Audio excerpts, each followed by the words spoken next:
भाग 4 मध्ये दिले, भाग 4 मध्ये काय मार्गदर्शक तत्वे. कलम जर म्हणतात किती, कलम 36 ते 51. त्यानंतर मूलभूत कर्तव्य. कर्तव्य किती टोटल 11 कर्तव्य. मूळ 42 घटना दुरुस्तीने किती होते रे 10. म्हणजे 11 कर्तव्य ते कितव्या घटना दुरुस्तीने टाकण्यात आलं होतं, तर ते टाकण्यात आलं होतं 86वी घटना दुरुस्ती. 86वी घटना दुरुस्ती. त्याचं कलम किती, कलम 51 ए. आणि भाग जर म्हटलं किती रे, लिहून घे बरं का सगळे, हे लिहून घ्या. याचा भाग म्हटलं किती आहे, भाग 4 ए. ठीक आहे, भाग 4 ए. ओके, सगळं बरोबर दिसायला आलं. ओके, सगळं बरोबर चालू आहे आपलं. मूलभूत अधिकारांच्या वर्तनात. मूलभूत अधिकार भाग किती मध्ये रे, मूलभूत अधिकार म्हणजे काय रे, मूलभूत हक्क भाग 3 मध्ये. कलम किती, कलम 12 ते 35. त्यानंतर 36 ते 51 मध्ये काय मार्गदर्शक तत्वे भाग 4. त्याच्यानंतर मूलभूत कर्तव्य किती आहे, भाग 4 ए. ठीक आहे. त्यानंतर 17वा क्वेश्चन. राज्याच्या महाधिवक्ता संबंधी खालील विधाने विचारात घ्या. महाधिवक्ता कशाचा रे, राज्याचा. केंद्राचा काय असतो, केंद्राचा कोण असतो, महान्यायवादी. महान्यायवादी केंद्राचा कोण असतो, महान्यायवादी. राज्याचा कोण आहे, महाधिवक्ता. तर महान्यायवादी कलम विचारले किती रे, कलम 76. महाधिवक्त्याची विचारली कलम 165. लक्षात ठेवा, एक प्रश्न तुम्हाला विचारतातच याच्यावर. ठीक आहे. त्यानंतर काय विचारले, ज्यात पहिले पाहून घ्यायचं बरोबर विचारलं का चूक विचारलं का.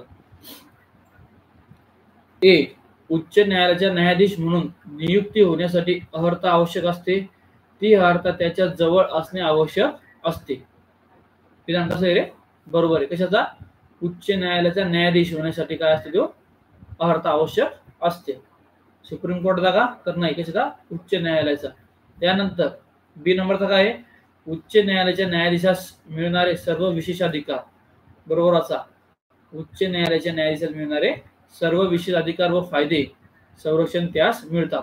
आपल्याला समजायला माहित नाही, चला ठीक आहे, क्वेश्चन मार्क करू आपण इथं. काय करू, क्वेश्चन मार्क. त्यानंतर काय, उच्च न्यायालयाच्या न्यायाधीशास मिळणारे मानधन. उच्च न्यायालयाच्या न्यायाधीशास मिळणारे मानधन. त्यानंतर हे पण माहित नाही समजा आपल्याला. त्याच्यानंतर डी. त्याचा कार्यकाळ 5 वर्ष किंवा वयाची 62 वर्ष होईपर्यंत असतो. आता तुम्हाला कळलं पाहिजे, राज्याचा महाधिवक्ता याचा घटनेत काही कार्यकाळ दिलेला आहे का, तर नाही. त्याच्यामुळे हा पहिल्यांदा हा काय करायचा रे, काटून टाकायचा. म्हणजे डी ऑप्शन तर कटला.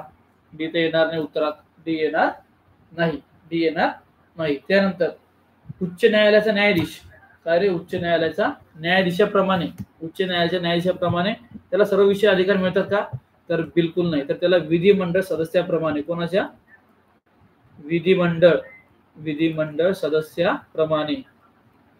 सदस्याप्रमाणे त्याला विशेष अधिकार व संरक्षण प्राप्त होतात. त्याच्यामुळे हा पण कटला. म्हणजे बी वाला हा गेला, आता गेला. म्हणजे सी तसा काय रे, चुकीचा. उच्च न्यायालयाच्या न्यायाधीशास मिळणारे मानधन मिळते का, तर नाही. त्याला कोण करतात, ते राज्यपाल निर्धारित करतात. कोण, राज्यपाल निर्धारित करतात. कोण करतात, राज्यपाल निर्धारित करतात. ठीक आहे.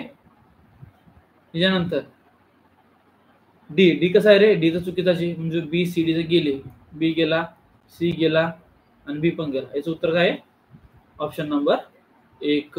Option number 1. त्यानंतर 1 मिनिट थांबा फक्त, 1 मिनिट.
त्याच्यानंतर त्याचं उत्तर किती आला? ए नंबर. त्यानंतर 8 नंबरचा क्वेश्चन.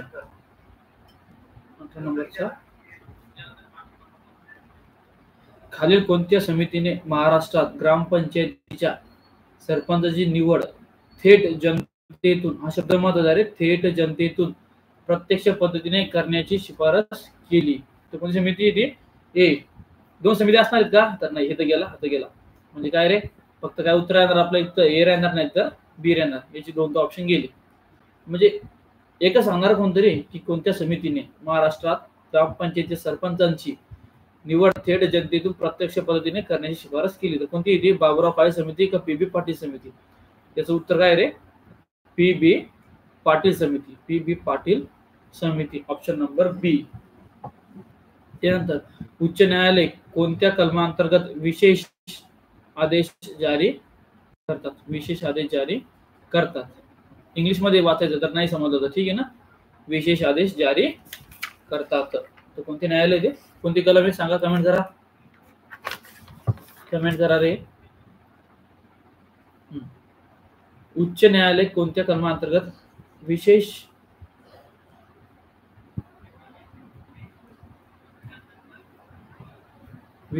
आदेश जारी करतात?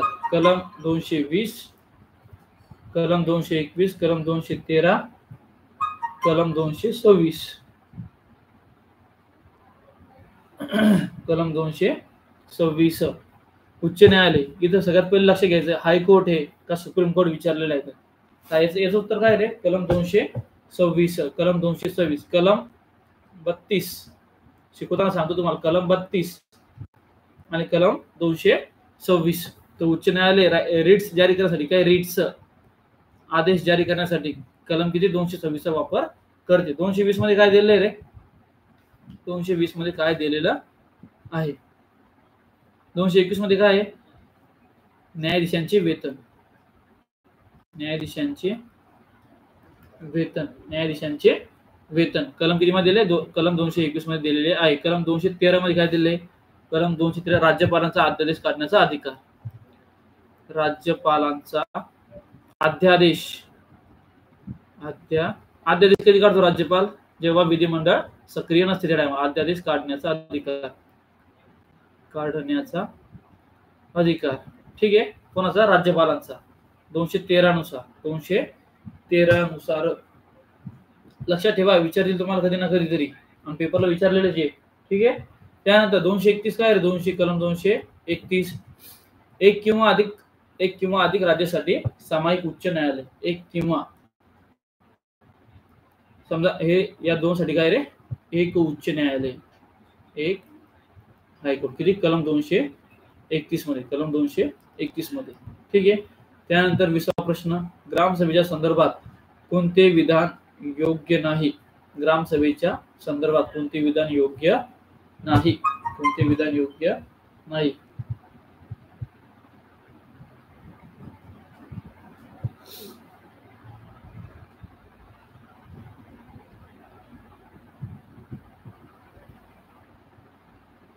कोणते विधान योग्य नाही? काय प्रश्न विचारलेला आहे? बरोबर असायचा. ग्रामसभेच्या संदर्भात खालीलपैकी कोणते विधान योग्य नाही? काय? पहिला, पंचायत स्तराच्या क्षेत्रामध्ये समाविष्ट असलेल्या खेड्यांच्या मतदार याद्यामध्ये नोंदणीकृत व्यक्ती ग्रामसभेचा सदस्य असतात. नंबर 2, पंचायतीतील सर्व नोंदणीकृत मतदारांची मिळून ग्रामसभा बनते. ग्रामसभेचे अधिकार केंद्र सरकार निर्धारित करते. बरोबर असेल ना? ग्रामसभेचे अधिकार केंद्र सरकार निर्धारित करते. त्याची ग्राम पातळीवरील अधिकार आणि कार्य राज्य पातळीवरील राज्य विधिमंडळाप्रमाणे असतात. राज्य विधिमंडळाप्रमाणे असतात. ग्रामसभा कुठं असते रे? केंद्रात असते का? मग कुठं असते? गावात असते. कुठं असते? आपल्या गावात असते. मग पंचायत स्तरांच्या क्षेत्रामध्ये समाविष्ट असलेल्या खेड्यांच्या मतदार याद्यांमध्ये नोंदणीकृत व्यक्ती ग्रामसभेचा सदस्य असतात. हा प्रश्न विचारलाय, ग्रामसभेचा सदस्य कोण असतो? तो काय रे? खेड्यांच्या मतदार याद्यामध्ये नोंदणीकृत व्यक्ती हा ग्रामसभेचा सदस्य असतो. हे विधान बरोबर आहे. त्यानंतर पंचायतीतील सर्व नोंदणीकृत मतदारांची मिळून ग्रामसभा बनते. तर बरोबर आहे. काय? नोंदणीकृत, सर्व नोंदणीकृत. जर असा आला पंचायतीतील सर्व मतदारांची मिळून ग्रामसभा बनते तर विधान चूक होईल. पण काय रे? नोंदणीकृत सर्व उमेदवारांची काय असते, ग्रामसभा बनत असते. ग्रामसभेचे अधिकार केंद्र सरकार निर्धारित करते. अरे चूक आहे बाबा रे, केंद्र सरकार कशा लिहिली तर इथे काय राज्य सरकार. कोण असणार आहे, राज्य सरकार. कोण असणार आहे, राज्य सरकार असणार. कोण असणार आहे, राज्य सरकार असणार आहे.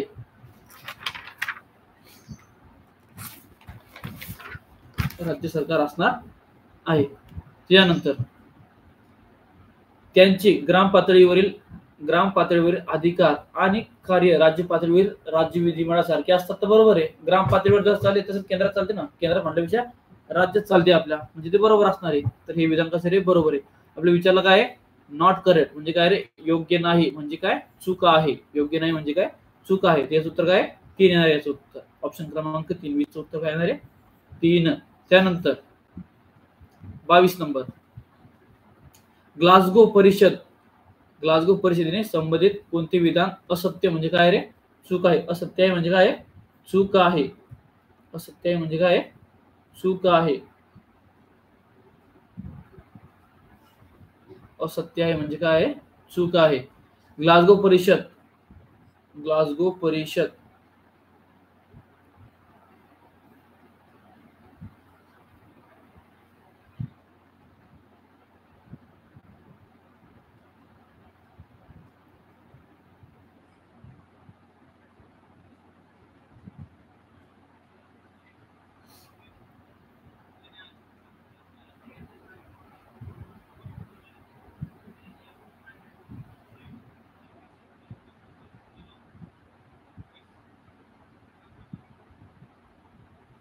हे दिसते का, बरोबर रे, दिसते ना. ते लाईव्ह दाखवत नाही यार, तुमचं लाईव्ह असून पण कसं काय नाही. त्यानंतर काय रे, 22वा क्वेश्चन काय आहे, ग्लासगो परिषदे संबंधी कोणते विधान असत्य म्हणजे चूक आहे. ग्लासगो परिषद हवामान बदलांसंदर्भात आयोजित केलेली होती. बरोबर आहे.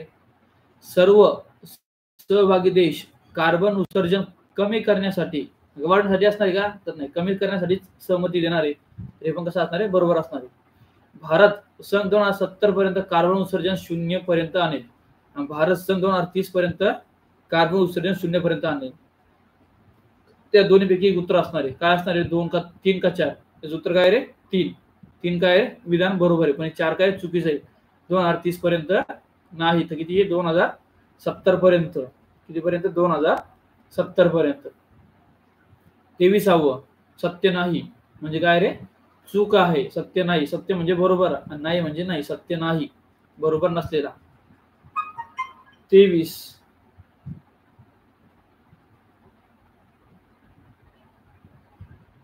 क्वेश्चन क्रमांक 23, भारतीय राज्यघटनेची अंमलबजावणीची तारीख 26 नोव्हेंबर 1949 आहे. ठीक आहे. त्यानंतर 42व्या घटना दुरुस्तीने धर्मनिरपेक्ष हा शब्द जोडण्यात आला. त्यानंतर 42वी घटना दुरुस्ती 1976 मध्ये करण्यात आली. 4था काय रे, भारतीय राज्यघटनेतील सामाजिक, आर्थिक आणि राजकीय न्याय हे तत्व रशियन म्हणजे सोव्हिएत राज्यघटनेतून घेतलेले आहे. यातलं काय चुकीचं सांगायचं, तुम्हाला काय सांगायचं आहे, चुकीचं सांगायचं आहे. पहिलं काय रे, भारतीय राज्यघटनेची अंमलबजावणीची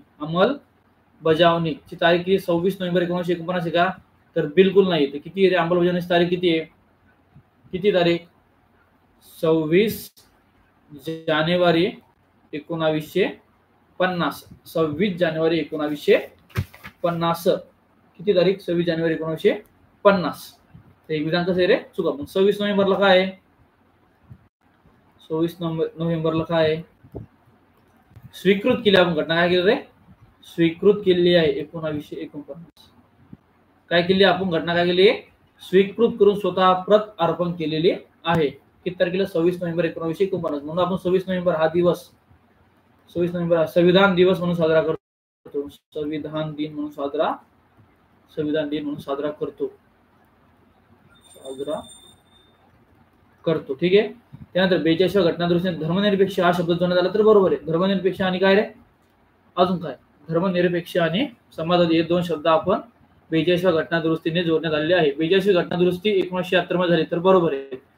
42वी घटना दुरुस्ती 1976 ने झालेली आहे. तर कसं लक्षात ठेवायचं रे, 42वी घटना दुरुस्ती, इकडे पहा, 42वी घटना दुरुस्ती कधी झाली, 1900. हा प्रश्न खूप वेळा विचारलाय, राज्यसेवेला पण हा प्रश्न विचारलाय केवियाची घटना 1976 झाली का 1978 झालेली आहे, तर हा प्रश्न विचारलेला आहे. त्याचं उत्तर काय रे 76. कसं 4 अधिक 2 4 अधिक 2 काय येणार रे 6. 4 अधिक 2 किती 6 म्हणजे 1976. आणि तुम्हाला 44 विचारतात. 44 घटना 1978.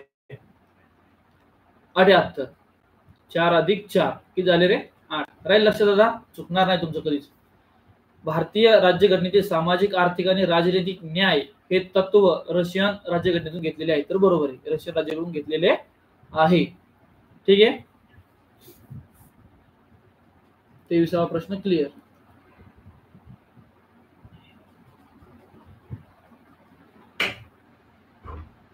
त्याच्यानंतर क्वेश्चन क्रमांक 24. खाली विधाने लक्षात घ्या. कलम 3 नुसार संसद राज्यांमधून भूप्रदेश अलग करून नवीन राज्य निर्माण करू शकते. कलम 3 नुसार. ठीक आहे, कल्पनामध्ये तुम्हाला कन्फ्युजन झालं, पुढं पाहू. बिनचूक संसद राज्यांच्या सीमा व नाव बदलू शकते.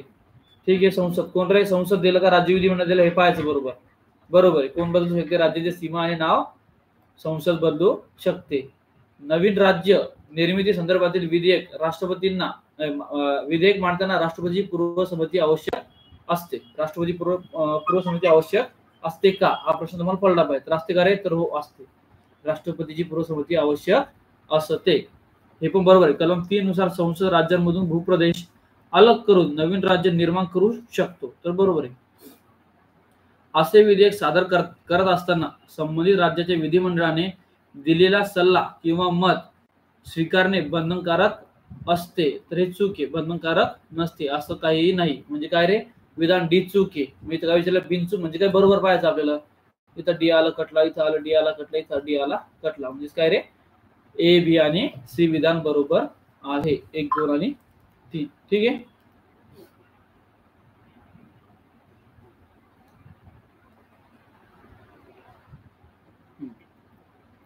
ठीक आहे. त्याच्यानंतर 25वा क्वेश्चन काय, मुख्यमंत्र्यांव्यतिरिक्त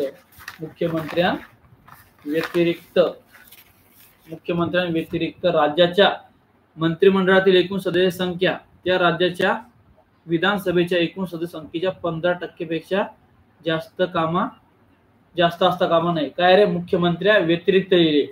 त्यानंतर दुसरं पाहू, मुख्यमंत्र्यांव्यतिरिक्त राज्याच्या मंत्रिमंडळातून एकूण सदस्यांची संख्या 12 पेक्षा कमी असता कामा नये.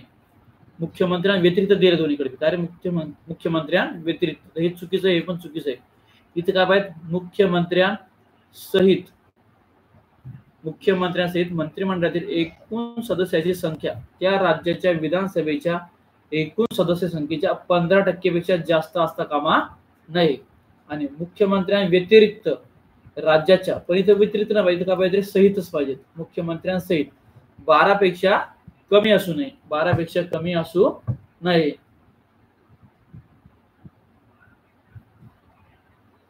काय झालं Jyoti madam, next time last इयरचा पेपर घ्या प्लीज. ओके ओके, ठीक. याचं उत्तर काय येणार रे, दोन्ही विधान चुकीचे आहेत. दोन्ही विधान चुकीचे आहेत. त्यानंतर 26 नंबरचा क्वेश्चन, पुढील कोणत्या व्यक्ती राष्ट्रीय सभेत सामील झाल्या नाहीत परंतु, हा सॉरी इथून पुढे काय रे, आपलं हिस्ट्री चालू होणार. काय चालू होणार आहे, हिस्ट्री चालू होणार आहे. हिस्ट्री चालू होणार आहे, तर आपण हे नेक्स्ट लेक्चर मध्ये बघूया. ठीक आहे, तर मग आपण थांबू इथं. ओके, कसा वाटला व्हिडिओ नक्की सांगा. आवडला तर तुमच्या मित्रांना शेअर करा. ठीक आहे, तर मला थांबूया आपण आज इथं.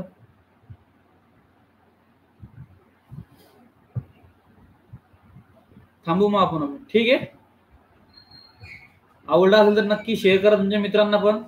आपण असे रोज एक पेपर घेणार आपण रोज. ठीक आहे, जोपर्यंत तुमचा पेपर होत नाही तोपर्यंत आपण सोबतच असणार आहे.